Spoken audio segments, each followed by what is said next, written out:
Buenas tardes. Con una puntualidad anglosajona, y lo digo deliberadamente por algo que comentaré después, vamos a dar comienzo a la conferencia de hoy. Y quiero agradecer primero a todos ustedes su presencia en un día de estos de lluvia. A ver, ahora. Esto ya es otra cosa con la tecnología punta. Bueno, quiero darles las gracias porque salir de casa en un día como hoy hay que pensárselo dos veces, sobre todo si uno está apoltronado, pues leyendo, viendo la televisión o simplemente disfrutando de una tarde tranquila. Así que muchísimas gracias por venir. También quiero dar las gracias a este centro que nos permite cada cierto tiempo reunirnos y en nombre de la Asociación de Amigos de Unamuno en Salamanca, al responsable del mismo, Severiano Hernández, buen amigo desde hace ya muchos años, pero que nos ayuda en todo lo que puede y nos acogen en estas instalaciones, de la misma manera que tenemos actividades en otros espacios en Salamanca, y así nos vamos moviendo de un sitio para otro. Hoy vamos a tener la oportunidad de escuchar a Borja, o Francisco de Borja de Torres Delgado, como habrán visto en los carteles, que nos hablará de un aspecto que a lo mejor el título nos podía haber sorprendido, Unamuno y su faceta como caminante / flaneur. Y probablemente alguien se preguntará eso de flaneur, ¿a qué viene? Y pues sabemos que es un término francés, ¿verdad?, que se lo atribuyen en primer lugar a Baudelaire en sus Flores del Mal, y es alguien que deambula sin rumbo fijo por el placer de caminar, de lo que Borja nos hablará, al mismo tiempo que implica también pues, valoración del paisaje y, cómo no, en el caso de Unamuno y de otros intelectuales, del paisanaje también, y ese pretexto sirve para ser paseante, curioso acerca de lo que le rodea a uno, sin ninguna pretensión específica a la hora de deleitarse con el paisaje, pero todo eso permite que haya reflexiones, introspecciones, consideraciones y comentarios que luego se suelen plasmar en la obra literaria. Tenemos puntos en común porque él ha hecho filología inglesa también, tenemos puntos en común porque él ha estudiado desde esta perspectiva los poetas laquistas ingleses, me refiero a Wordsworth, Coleridge, Southey, todos esos escritores de una época en la que el paisaje para ellos era fuente de inspiración y aprovechaban para deambular, para caminar, para moverse.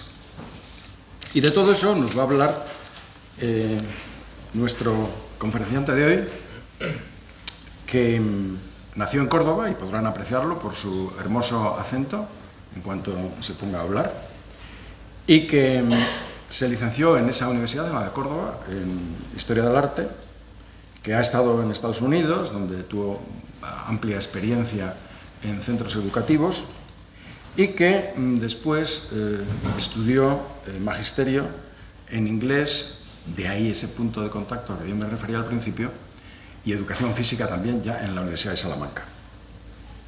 Hizo el máster universitario de neuropsicología y educación, y es también un experto en neurociencias, con lo cual reúne todas las capacidades y aptitudes y actitudes también para ser un buen profesional de la educación y a la vez un gran investigador, porque es doctor en Historia del Arte por la Universidad Pontificia de Salamanca y ahora en este momento está en el Departamento de Teoría e Historia de la Educación de nuestra universidad como profesor asociado, además de otras tareas docentes que ejerce en otros lugares próximos a Salamanca. Habíamos dicho que era en el CRA de Calvarrasa. Muy bien, pues ha publicado, como es natural, numerosos trabajos en torno a las humanidades, al arte, a la relación de las humanidades con la educación, siempre desde esa perspectiva de quien ha nacido para docente y lo ejerce como tal, aparte de haberse movido en diferentes congresos, preferentemente en España, pero también en Francia y en otros lugares.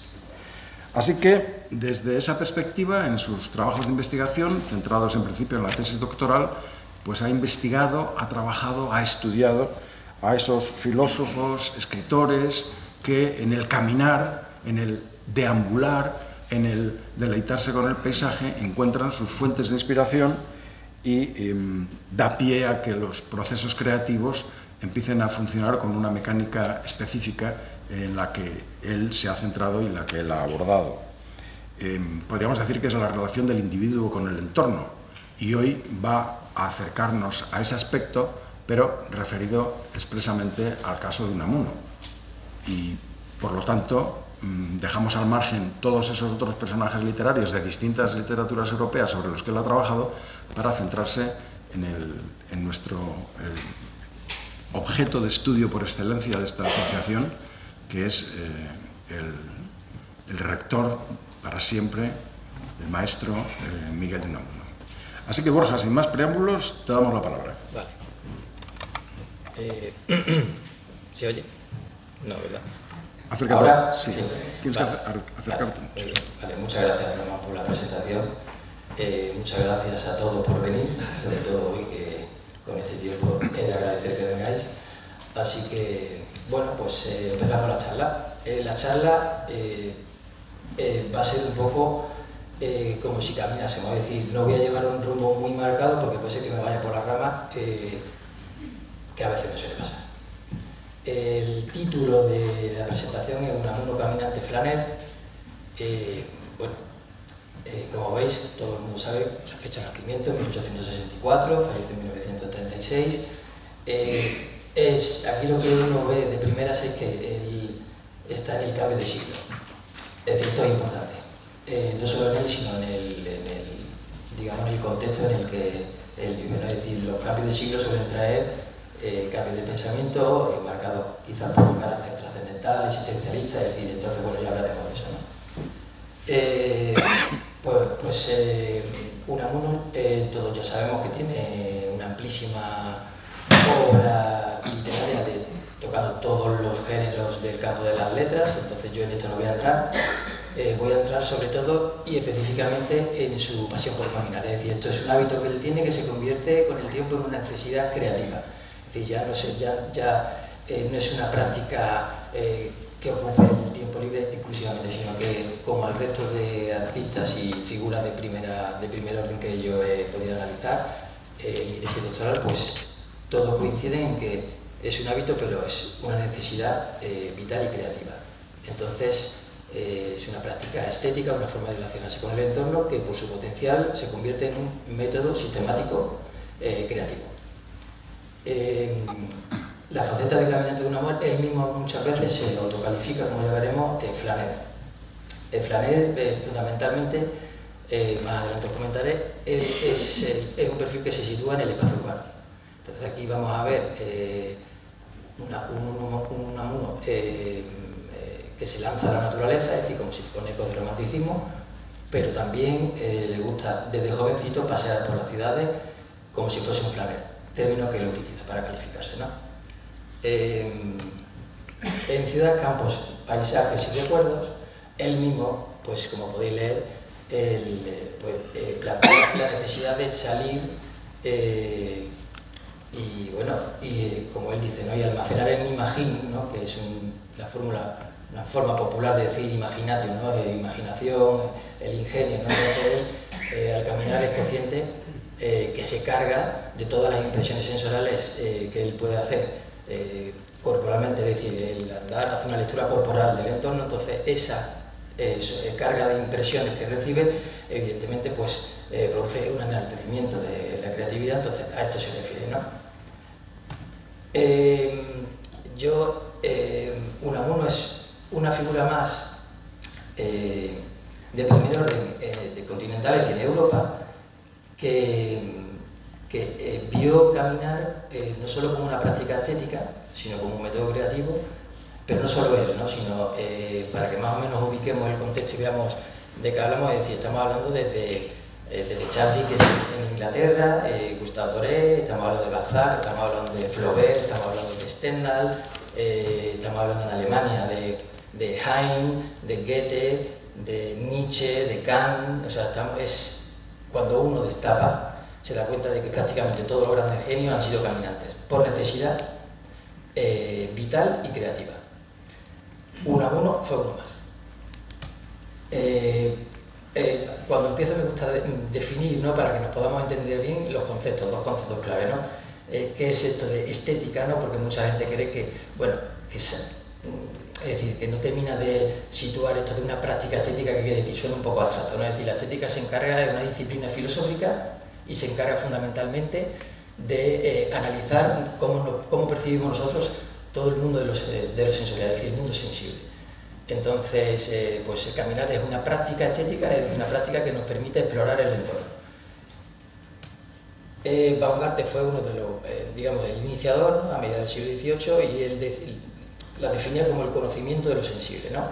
Es decir, se encarga de estudiar el gusto, cómo nos enfrentamos a una obra de arte, a la naturaleza. Entonces, pues claro, caminar indudablemente activa los 5 sentidos, entonces la carga sensorial que recibimos, pues no la tiene ninguna otra vía receptora, ¿no?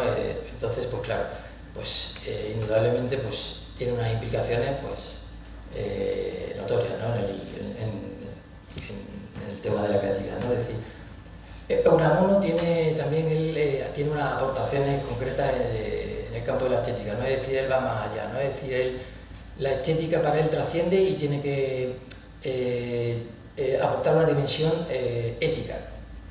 Si la belleza está muy bien, pero si nos conmueve, tenemos que aprovechar esa conmoción para transformarnos. Yo creo que lo que en el fondo quería decir era para conocerse uno mismo, es decir, la belleza o la estética puede ser, digamos, una herramienta muy buena para conocerse a sí mismo, ¿no? Es lo que yo creo que viene a decir. Entonces dice, belleza sí, pero si no nos hace mejores, pues no está en la belleza.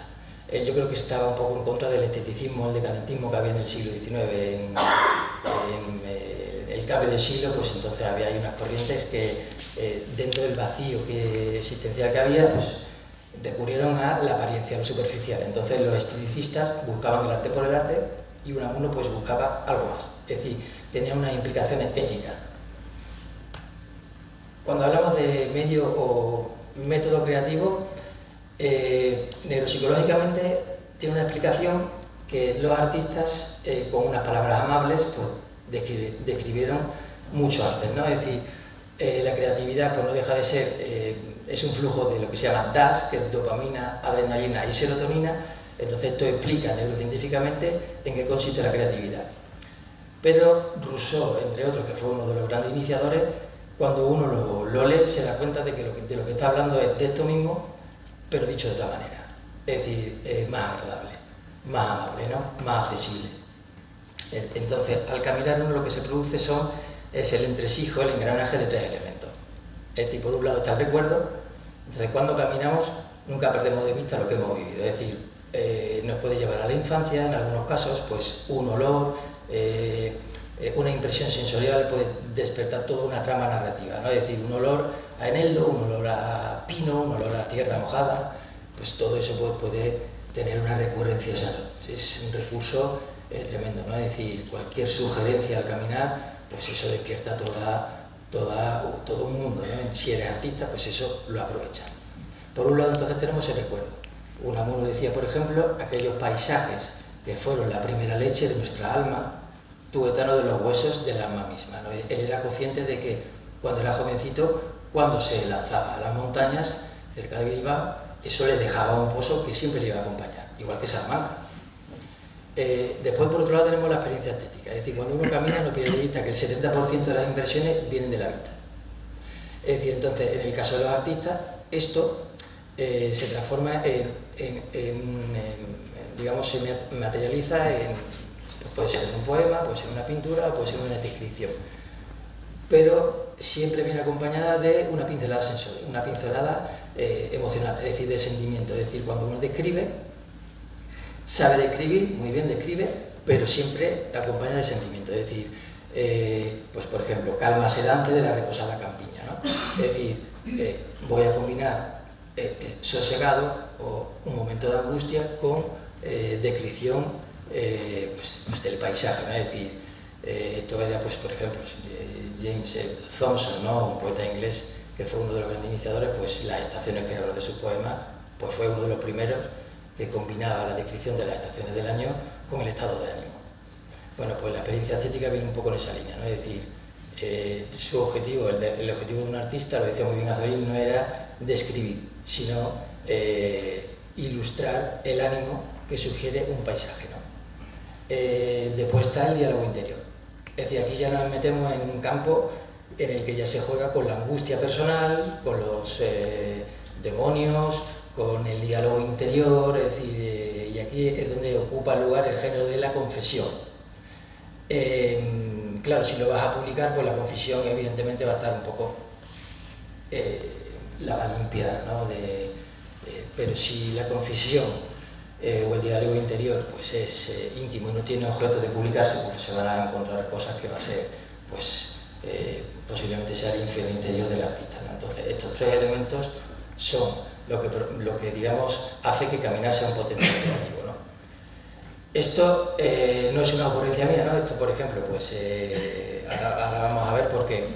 Voy a pasar a referentes europeos porque esto va a explicar un poco, nos va a dar el contexto del círculo de influencia de Unamuno, ¿no? Pero no solo de Unamuno, sino también hablamos de, cuando hablo de Unamuno, me viene a la cabeza también Baroja, Azorín, Machado, es decir, la generación de los 28.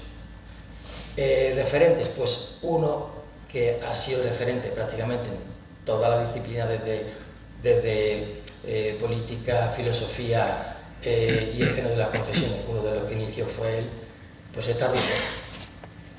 Claro, Rousseau tiene dos libros, que es Confesiones y Ensoñaciones de un paseante solitario. Pues él su último periodo se dedicaba a caminar, y ahí pues surgían pues definiciones, por ejemplo, de este tipo: no puedo meditar sino andando, tan pronto como me detengo no medito más, mi cabeza anda al compás de mis pies. Esto dirá, en un futuro Balzac dirá, caminar es el pensamiento en acción. Es decir, esto es lo que yo hablaba antes de lo que define hoy día un neuropsicólogo, que la creatividad, pues los artistas que suelen ser vanguardia, pues coincidan justamente en este tipo de conceptos, ¿no? Dejaba a mis sentidos entregarse a las impresiones ligeras, aunque dulces, de los objetos circundantes. Es decir, es embriagarse sensorialmente del entorno. Yo creo que después tenemos lo que comentamos con lo que comentaba Román, después están, por otro lado, los poetas laquistas. Un grupo de poetas que se instalan pues, en los Grandes Lagos, una zona de Inglaterra, y se instalan simplemente porque son poetas peripatéticos. Lo que quieren es experimentar la naturaleza, pero no sentados, sino caminando. Hablamos, por ejemplo, de William Wordsworth, que a lo mejor se pasa meses caminando y llega a los Alpes caminando, y es que él necesita caminar y lo deja escrito. Uno lee el Preludio, lee baladas líricas o lee Michael, y son poemas que están hechos desde la mirada de un caminante. Es decir, o sea, porque yo aquí cuando hablo de caminar hago hincapié en caminar, no en mirar. Es que muchas veces uno dice, ay, la pintura paisajista. O sea, sí y no. Es decir, hay pintores paisajistas que han creado a partir de su experiencia caminando, y otros que simplemente se han desplazado a un sitio para pintar. Entonces esa diferencia sí es sustancial en este caso, ¿no? Pues los poetas laquistas pues fueron, Machado, por ejemplo, reconocía conocer los poetas laquistas, ¿no? Y era pues compañero de Unamuno, y Unamuno en La Flecha, en el artículo de La Flecha, habla de la importancia que tiene de cómo los poetas laquistas o Wordsworth, digamos, dio a conocer el lugar donde ellos vivían. De hecho, más adelante, William Wordsworth, una vez que hay un auge del ferrocarril, las empresas de transporte abaratan los precios de los tickets, porque la burguesía que va emergiendo tiene tiempo libre, entonces pues empiezan a haber los primeros movimientos de turistas.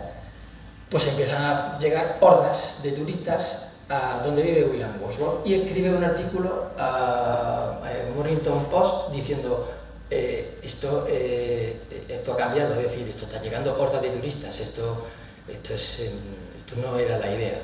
Y cuando yo publicaba y yo me daba a conocer, no era para que viniese la gente, bueno, ahora es patrimonio de la humanidad, este sitio.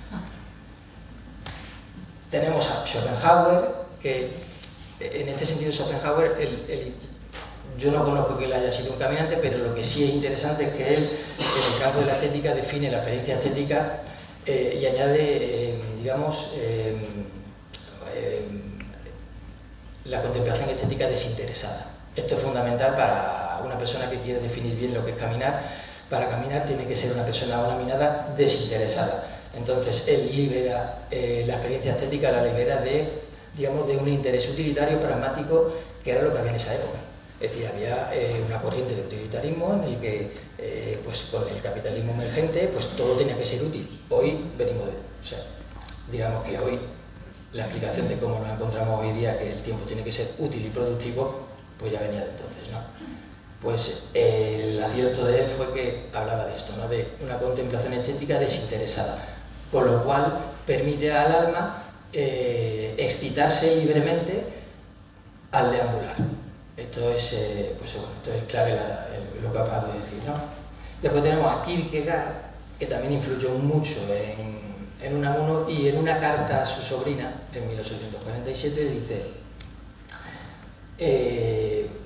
bueno, mis mejores pensamientos los he tenido mientras camino.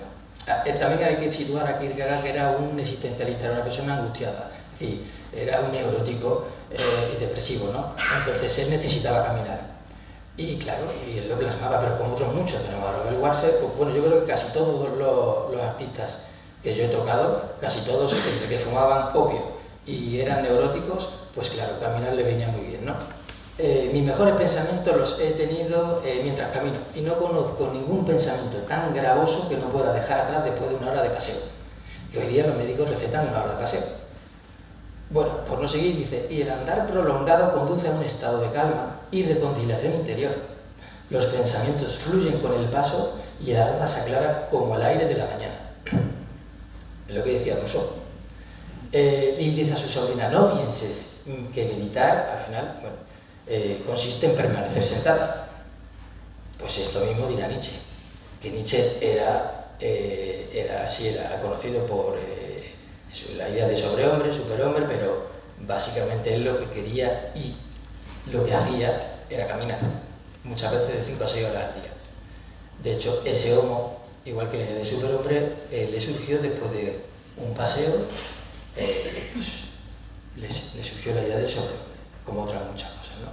Bueno, en ese homo él dice: estar sentado el menor tiempo posible, no dar crédito a ningún pensamiento que no haya nacido al aire libre y pudiendo nosotros movernos con libertad, a ningún pensamiento en el cual no celebren una fiesta también los músculos. Y al final dice: todos los prejuicios proceden de los intestinos, la carne sedentaria, lo he dicho en otra ocasión, es el auténtico pecado contra el espíritu. Es decir, yo creo que con esto, sabiendo que es un círculo de influencia cercano a uno, ya vamos acercándonos un poquito más a lo que es la importancia de caminar en una mundo. Es decir, a mí, soy yo cuando, para entender algo, me gusta relacionar, ver en qué contexto está, ver paralelismo, entonces me ayuda a tener una idea un poquito más fina, ¿no?, de lo que quiero hablar. El contexto en el que está Unamuno, pues es un cambio de siglo, está rodeado de figuras como Baroja, Zorín, Mayo, Rebollos, Beruete, bueno, Ciudad también se encuentra por aquí, bueno, Giner de los Ríos, porque no son todos, son desde institucionistas como Giner de los Ríos, posteriormente ya sería Cosío también, otro aficionado a caminar. Entonces derivan, son pedagogos, son filósofos, son escritores, poetas, es decir, ahí hay una gama de personajes súper interesantes, ¿no? En España, yo las imágenes que he puesto, pues es de Gustave Doré cuando él vino a España de viaje. Entonces lo que voy a hablar es que ahora justamente la idea que había entonces de España era una idea pintoresca. Es decir, los escritores, poetas y pintores de Inglaterra y de Francia pues querían visitar sitios exóticos, pues iban a Turquía, iban a Marruecos y a España. Pues en España lo que se encontraban era una España que no compartía la generación del 98. pero que ellos ya se encargaron de idealizarla. También es verdad que así al volver pueden contar las aventuras que han tenido, ¿no? Esa España salvaje.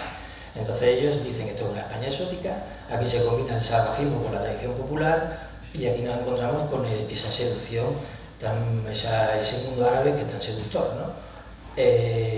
Bueno, aquí tenemos, por ejemplo, ilustraciones de la Croix cuando estuvo en España, ¿no? Es decir, que sí que está muy bien, quiero decir que es una imagen real de España, pero no era la imagen que querían, no tienen implicaciones éticas. Por eso Unamuno tiene una implicación ética, aquí hay que mojarse. Si esta España está atrasada y tenemos que modernizar España y europeizarla, aquí hay que mojarse éticamente. Claro, ellos se van a su país, entonces les da igual, ¿no? En España no había una tradición de literatos, pensadores que fuesen peripatéticos. Peripatéticos, yo creo que todos sabemos, si no por lo menos, bueno, peripatos, peripatein, es el término que se refiere a caminar para reflexionar. Tiene el origen en Aristóteles, entonces él en la escuela de Atenas, pues lo que se dedicaba con su alumno era a caminar y mientras pues dialogaba. Pues de ahí viene el término, ¿no? Es decir, entonces cuando decimos un pensador peripatético es un pensador que necesita caminar para reflexionar. Bueno, pues no había una tradición de literatos peripatéticos en el sentido en el que os estoy hablando, pero sí estaba Larra y Mesonero Romanos, que ellos, claro, esto es un poco atrevido, pero yo me acuerdo de mi director de tesis que me decía, Borja, a ver qué vas a poner. Y digo, me voy a arriesgar. Larra y Mesonero Romanos ya habían hablado del flaner y la habían descrito, y está escrito, y eso se puede leer, sin utilizar el término flaner, pero con las mismas características, mucho antes que Baudelaire. Es decir, si Baudelaire hablaba de 1865, que fue cuando publicó El pintor de la vida moderna, hablamos de Larra de 1830 y pico. Es decir, estamos hablando de... Otra cosa es que Walter Benjamin, que fue uno de los que se encargó de dar a conocer y publicitar a Baudelaire, el flaner de Baudelaire, que no conociese a Larra.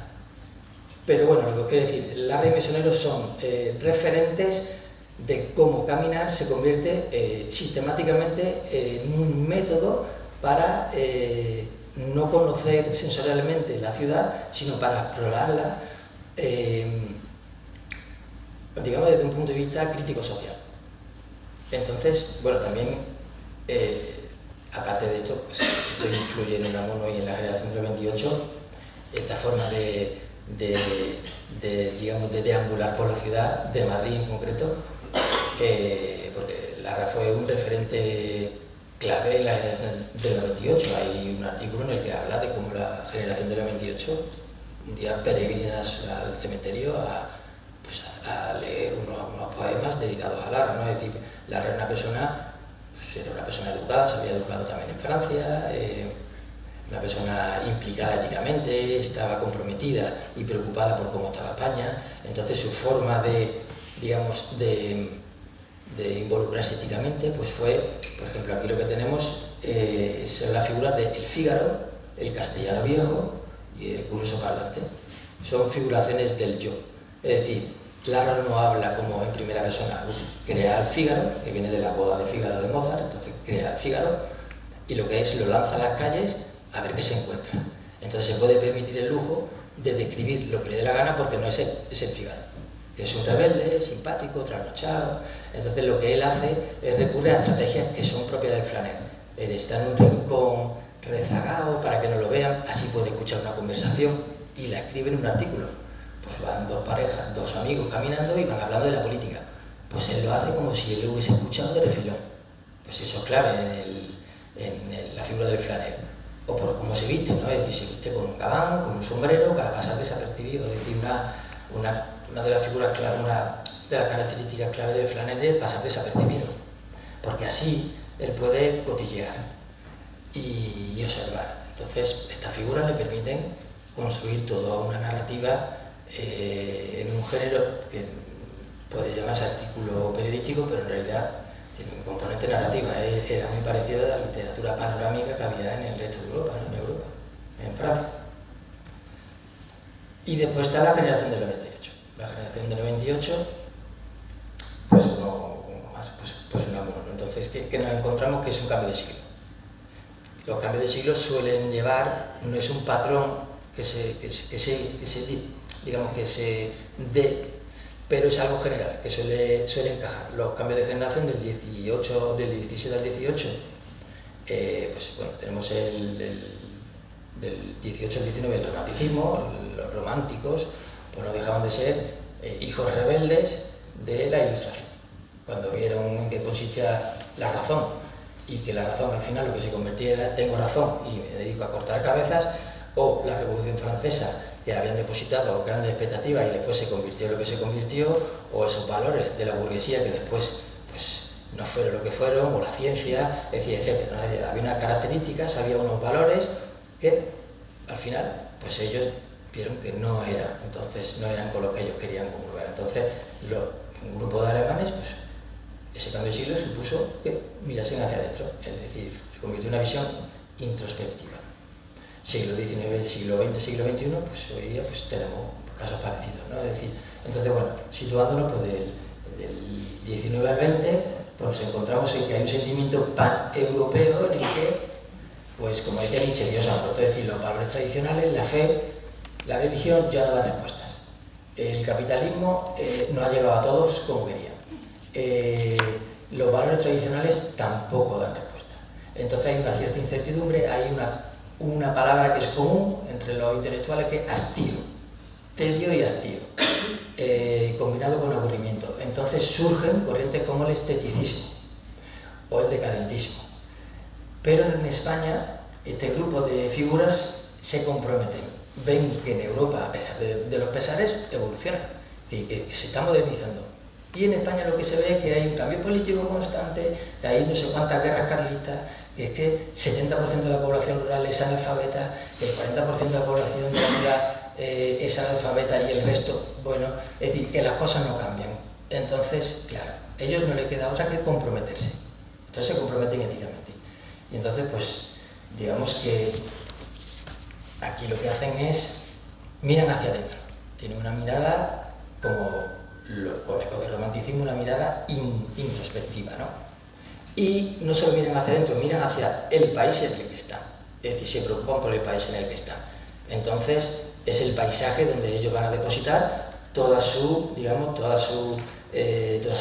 ideas creativas, productivas, las van a dedicar a ver qué podemos hacer para desvelar todo lo que hay en España, que es una maravilla, pues vamos a darlo a conocer. Entonces vamos a ponernos a caminar, a conocer España y a escribir sobre ello. Aquí tenemos, pues bueno, Darío de Rebollos, que fue también un pintor peripatético, tenemos a Zuloaga, esta es la España negra, que quería desbancó, ellos apostaron por, digamos, por darle más realidad, aunque bueno, no deja de ser la España negra, no todo en España es así, ¿no? De hecho, hay otro concepto que es la España blanca, o sea que también se conjugan las dos, pero bueno, desbancó a lo que era la España pintoresca. El paisaje entra por Ginés de los Ríos. No solo por él, pero bueno, fue una de las figuras que introdujo el paisaje en España, ¿no? Y antecedente de la excursión. Para él, bueno, pues en 1915 publica un artículo que está muy bien, que se llama El paisaje. Entonces uno lee el paisaje y dice, claro, es que el paisaje no entendía que tenía esta profundidad, ¿no? Es decir, no deja de ser una construcción cultural, una forma de mirar y de entender el territorio. Se entiende el paisaje como una identidad nacional, es decir, no deja de ser una representación de un sujeto colectivo, ¿no? Entonces, viéndolo desde esta perspectiva, es decir, una perspectiva moderna en la que ellos explicaban que la historia de la humanidad está muy determinada por el suelo que pisa. Es decir, por ejemplo, Humboldt o Herder pues hablaban, que fue una de las influencias de Ginés de los Ríos, hablaban que, pues claro, lo mismo vivir en las zonas templadas, que el ser humano puede modificar el entorno, entonces deja un pozo que se puede leer, como si fuese un arqueólogo, un hermeneuta. En cambio, las zonas frías es más difícil, entonces el ser humano lo que hace es adaptarse. Y cuando se adapta, no deja tal sustrato. España sí te permite hacer una lectura, entonces eso es lo que será el concepto de intrahistoria, jugar un poco uno a uno, irá por ahí, ¿no? Bueno, pues aquí tenemos el contexto rural, que es en el que ellos se enfocaban principalmente. La ciudad, pues veían que era una superficialidad que no era lo que ellos buscaban. Ellos pensaban que realmente lo sustancioso del país se encontraban en las zonas rurales, ¿no? Y una vez que ya tenemos, digamos, todo esto marcado, pues ahora la pregunta es ¿qué significa para uno caminar? Pues yo creo que ahora es más fácil de entenderlo. Para uno caminar, pues es que lo era todo, ¿no? Es decir, pensar, meditar, dialogar consigo mismo, conocerse a sí mismo, era un acto simbólico que representaba pues búsqueda continua, ¿no? Era una persona que continuamente necesitaba responder preguntas de carácter existencial, ¿no? Sobre la vida, la muerte, etcétera, ¿no? Entonces, bueno, pues para él caminar trasciende el mundo físico, entonces es lo que le permite ir directamente al mundo interior, donde habitan las confesiones, las ideas angustiosas, ¿no? Que requieren ordenarlas. El de jovencito ya en Bilbao pues ya le gustaba caminar, le gustaba subir a los montes, le gustaba caminar por las aldeas y bueno, y aquí por ejemplo, pues en Diarios Íntimos, pues aquí da unas pinceladas que nos recuerda a Rousseau, ¿no? Cuando aquí por ejemplo menciona a Rousseau, decía él de joven leía a Rousseau, claro, ¿quién no leía a Rousseau? En 1877 pues empieza a veranear en casa de su abuela en Deusto, entonces ahí toma, él mismo dice, ¿no? Dulces, aquellos dulces veraneos en aquella casita de Deusto que me abrieron el alma al sentimiento del campo. O sea, ahí empieza él a gustar, realmente adquiere el hábito y ya el hábito empieza a dar un salto a la necesidad. Y dice una carta a su amigo Santiago Valentí Camps, ¿no? Le dice, en mi tierra me aficioné a las excursiones y trepando montañas y recorriendo aldeas. Me vigoricé. Claro, físicamente era un poco, me pasaba como a Nietzsche, era un poco, no tenía una gran condición, entonces le venía bien también caminar, ¿no? Si supiera usted cuánto debo a aquellas reflexiones a la montaña de mi tierra, recuerdos de niñez y mocedad, ¿no? Dice, por ejemplo, pocos goces más serenos y más hondos que el goce que por entonces me procuraba dar paseo. Mientras el pecho se hincha de aire fresco y libre, adquiere el espíritu libertad, se desata de aquellos pensamientos eternos. Es decir, yo he puesto aquí al lado dos del preludio puesto de William Wordsworth, dos trocitos de poema que me parecen que iban justamente al hilo de lo que decía, ¿no? De lo que le decía él. William Wordsworth sentía, ¿no? En la ciudad, cuando él trabajaba en la universidad, no sé si era Oxford, no recuerdo más, sí era Oxford. Liberado de los muros de aquella ciudad, una prisión en la que he permanecido largo tiempo entre muros, ahora estoy libre, emancipado y a mi libre albedrío. Es decir, es que es una constante en pintores con esta sensibilidad, en filósofos, en escritores, es decir, es que lo pueden escribir de una manera lírica, de una manera filosófica, lo pueden pintar en cuadros, lo pueden hacer, pues no sé, pues uno lee Paz en la guerra de Unamuno, pues hay extractos también de ecos de romanticismo, ¿no? Es decir, si no recuerdo el nombre, creo que era Pedro Antonio, pues como iba a su huerto y él describe todo, la experiencia sensorial que implicaba para él y la paz que encontraba cuando iba al huerto y encima con ecos de, o sea, le recordaba su infancia, ciertos elementos, etcétera, ¿no? ¿Con qué propósito caminaba Unamuno? Pues como filósofo, como descubridor del alma del paisaje nacional, como caminante intrahistórico, todo ha sido una ocurrencia mía, y como flanero. Como filósofo, pues bueno, tenemos aquí algo, yo he hecho estas tres combinaciones, estas dos imágenes de abajo las tenía en mi tesis, entonces creo que, pues si no era una puesta en escena pensada, coincide. En el silencio de la cima, ¿no? Un artículo que le escribí.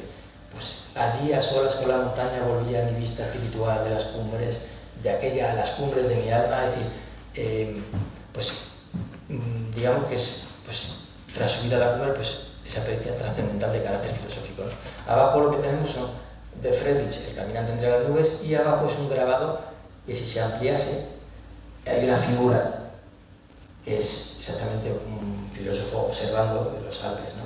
Entonces está en un refugio que hay en los Pirineos, bueno, tienen allí como una pequeña exposición de grabados y están ese grabado, ¿no? Entonces es que en esta época o sea, estamos hablando de que en esta época esto era normal, o sea, se daba que había figuras que paseaban en solitario y es que o sea, hay constancia de ello, ¿no? Y entonces, bueno, pues Unamuno, pues como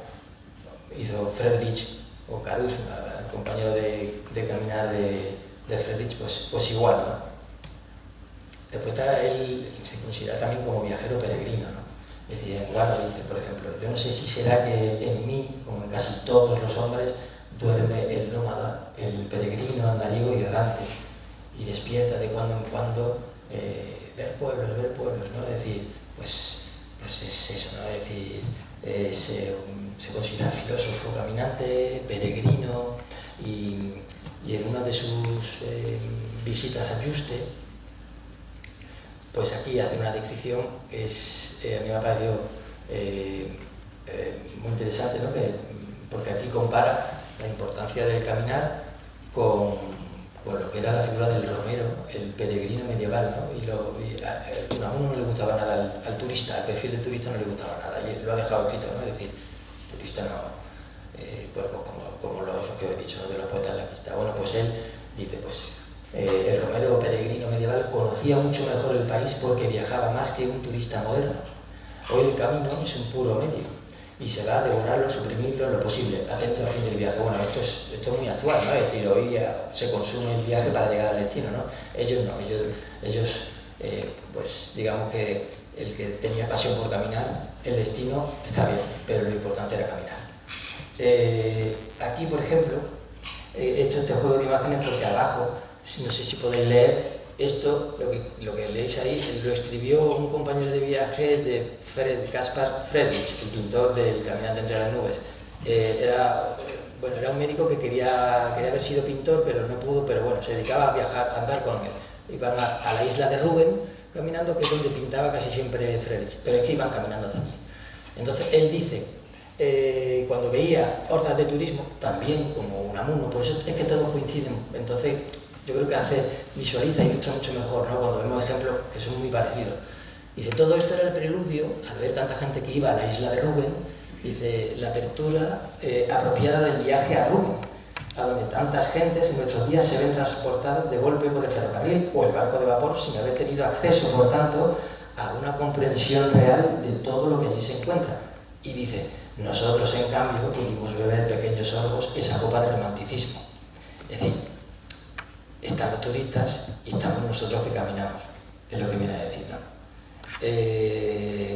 Después tenemos al caminante de la alma española, es decir, el propósito que él tiene es desvelar, conocer, comprender y así poder visibilizar y dar acceso a los demás de lo que era España. Pero por muy objetivo que uno sea, al final siempre pasa por el filtro de la mirada subjetiva, ¿no? Entonces, bueno, para Miguel Unamuno lo primero que decía era que para amar un país o para amar algo, tienes que conocerlo. Es decir, que esto sería un consejo muy bueno para los jóvenes hoy día. Es decir, pues si quieres amar, tienes que conocer. Pues qué mejor forma de caminar.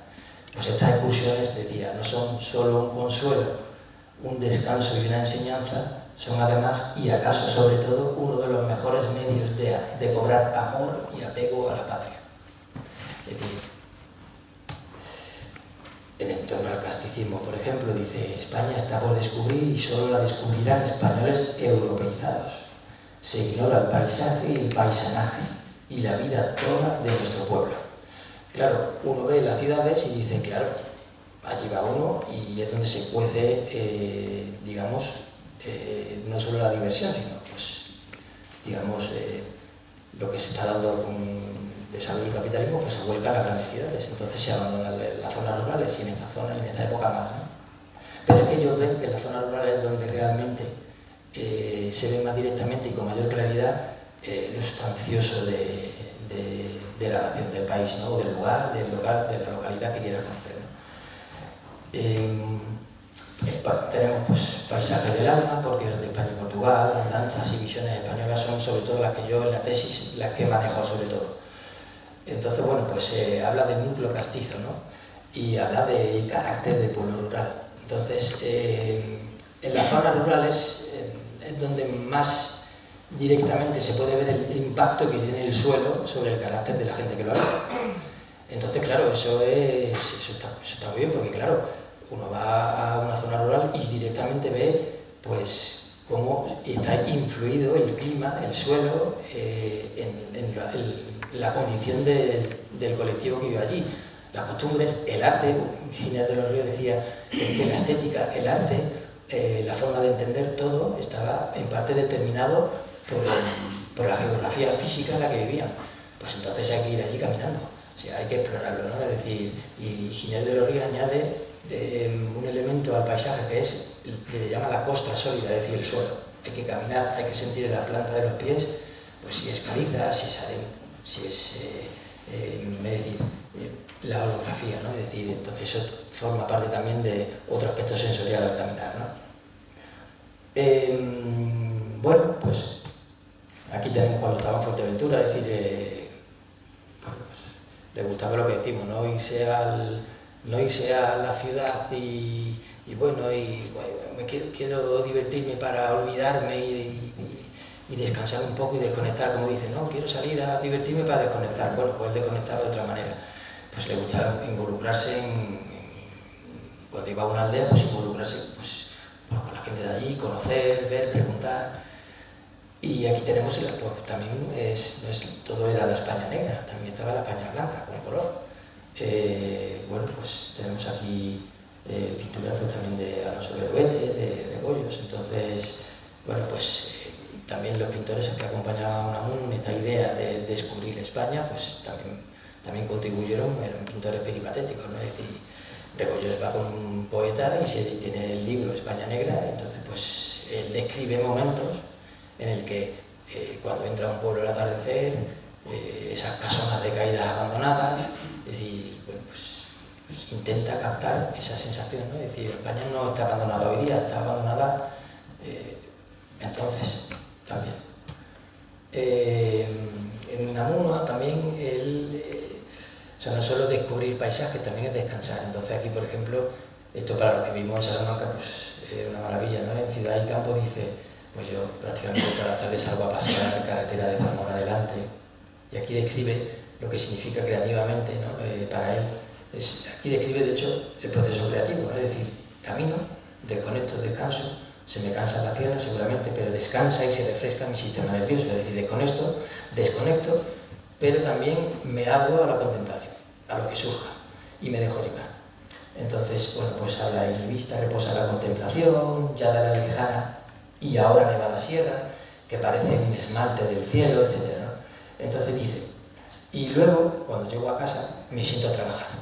Y entonces ahí es donde él coloca, digamos, todas las impresiones que ha tenido, todo lo que le ha sugerido el paseo, pues él lo recoloca en su estudio. Esto es algo que también hace Baudelaire, que lo he querido poner aquí abajo para que lo viesen, ¿no? Dice, ahora, Baudelaire habla de Flaner, pero es él. Entonces él, cuando viene de París de caminar, dejándose llevar un poco a ver qué se encuentra, a ver qué hay, a ver si debajo de una piedra le sale un poema, como él decía, dice, ahora, en la hora en la que todos los demás duermen, este se inclina sobre su mesa, clavando en la hoja de papel la misma mirada que fijaba hace poco las cosas, esforzándose con su lápiz, su pluma, su pincel, haciendo salpicar el agua del vaso hasta el techo. Es decir, pues es lo que decía Unamuno antes, yo llego a mi escritorio a casa y ahora voy a ponerme a ver qué ha pasado, y entonces organiza. Claro, aquí es importante ver que lo que hacen es que dejan un tiempo.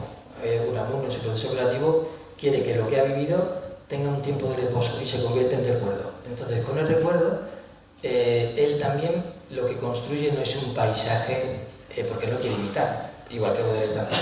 Entonces construye un paisaje soñado.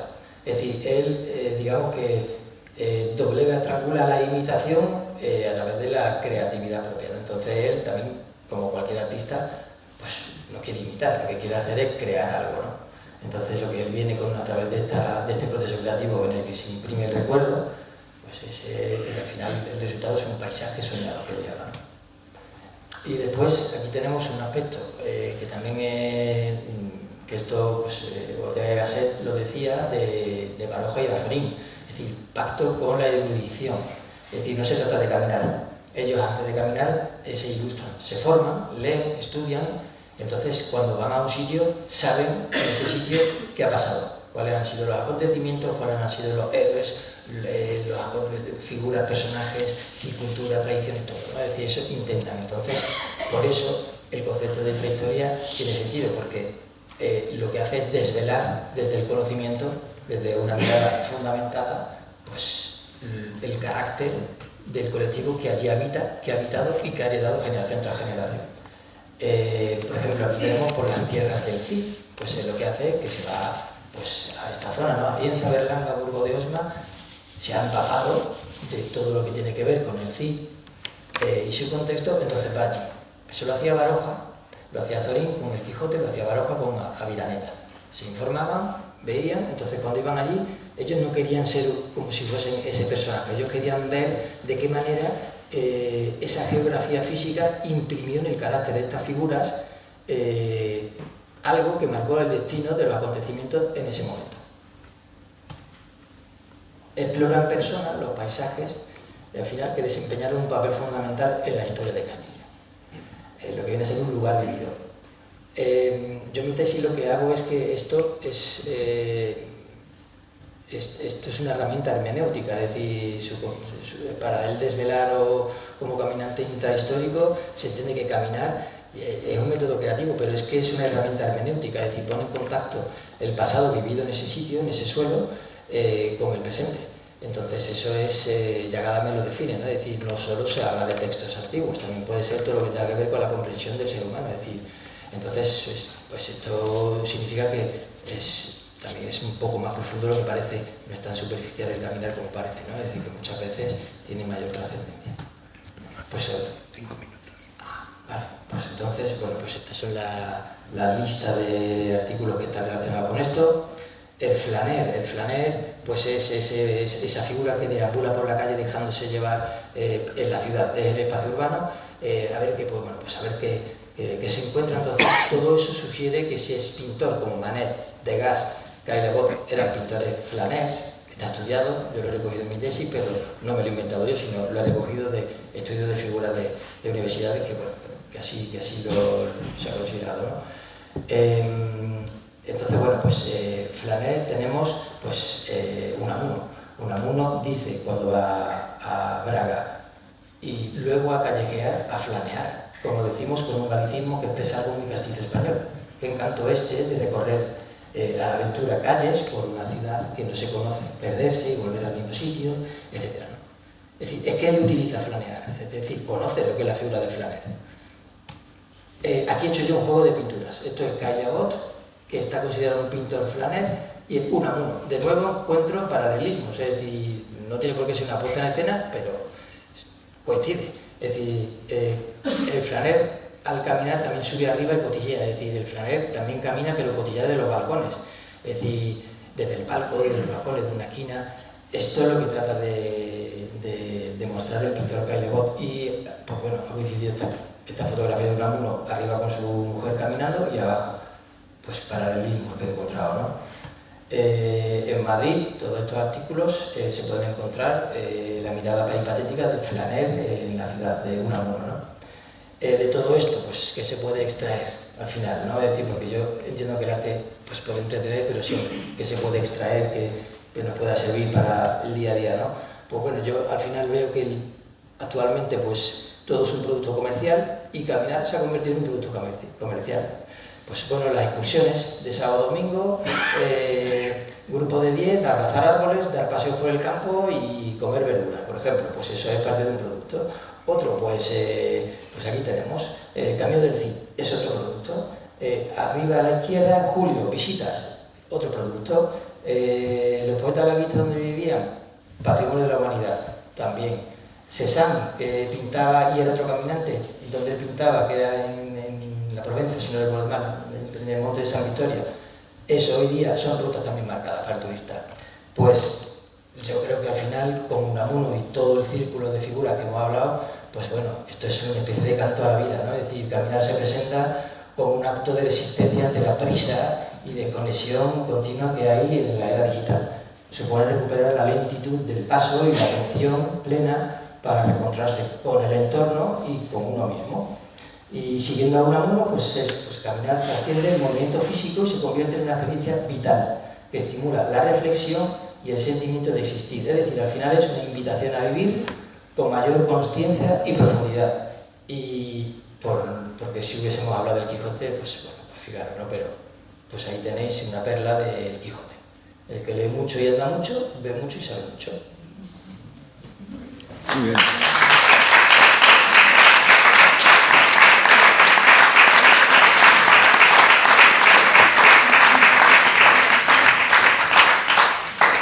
Muchas gracias Borja. Creo que podemos extraer una de las muchas conclusiones de que Unamuno representaría muy bien la oposición entre el turista y el viajero. Es decir, quien va a un sitio a hacer fotos y decir que ha estado allí, y quien trata de calar un poco más en ese espíritu que siempre defendía Unamuno y todos los que le precedieron y el contexto ese que nos has puesto. Es decir, cómo a través de lo sublime se puede uno conocer mejor a sí mismo, que a fin de cuentas creo que sería una de las ideas que Unamuno tendría en este sentido, para que nos sirviera de lección en los tiempos, que nos sirviera de lección en los... Es que se desconecta solo, ¿no? No sé qué le pasa. Es cuando conectas uno, desconectas el otro. Es que cuando te conecta él, tú se te desconecta. Vela ahí. Bueno, pues entonces la cuestión es, ¿alguien tiene alguna observación que hacer o alguna aclaración que pedirle a Borja a propósito de esto que hemos dicho, digo, la oposición entre turista, viajero y cómo a través de lo sublime uno puede llegar a conocerse mejor a sí mismo? Y eso sublime puede venir a través del paisaje, de la contemplación del paisaje, de la naturaleza y de la introspección también, a fin de cuentas.